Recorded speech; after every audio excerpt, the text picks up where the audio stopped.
Bonjour,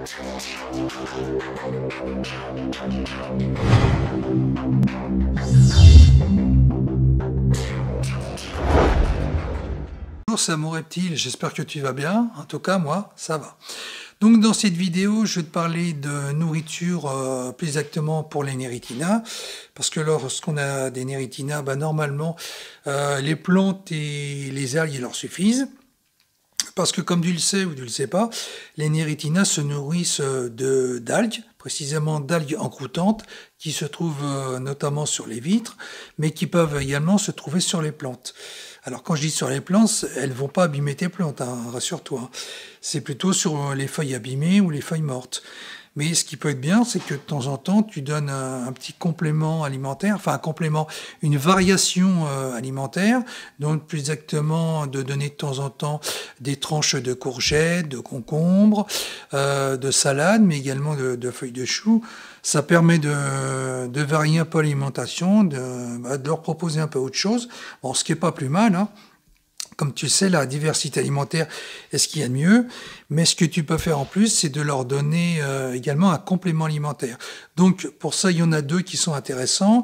Il y a les compléments alimentaires pour alevins, qui sont très bien. Et tu en as un autre qui est pas mal du tout, c'est également la spiruline. Alors, la spiruline, c'est ce que j'ai en ma possession, donc je vais te montrer qu'est-ce que c'est, comment ça se présente. Voilà, on va faire un petit zoom. Alors la spiruline, comme tu vois, c'est un complément alimentaire végétal, ce qui est très bien. Donc, je vais te montrer sous quelle forme ça a été fait. Désolé, excuse seulement.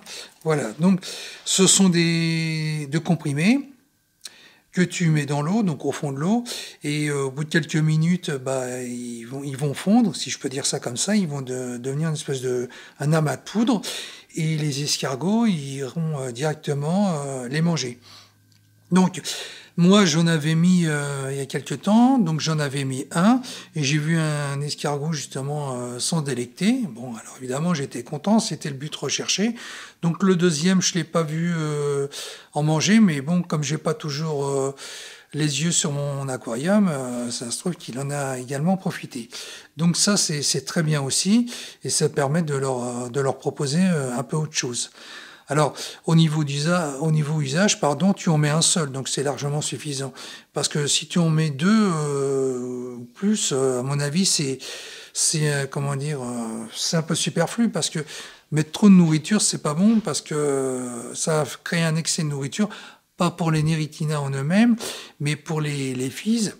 Car comme tu le vois un peu, j'ai beaucoup de fises, donc si je mets trop de compléments alimentaires au fond de l'eau, je vais en avoir encore plus, donc ce qui n'est pas vraiment le but recherché. Même s'ils ont toute leur utilité, une fois de plus, il ne faut pas s'en séparer. Sauf vraiment si on est envahi. Mais bon, pour l'heure, tu peux leur donner ça, c'est très bien pour eux, et en plus ça ne coûte pas très cher.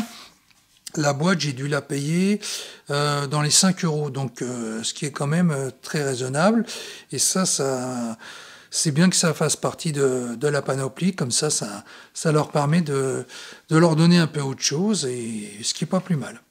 Voilà, c'était écoute pour te présenter ça, ce petit complément. J'espère que la vidéo t'a plu. Si c'est le cas, n'hésite pas à liker, à commenter, à me dire également qu'est-ce que tu leur donnes à manger, combien tu en as, etc. etc. Voilà, on va se laisser sur cette note, et moi je te dis à la prochaine dans une autre vidéo. Bye bye.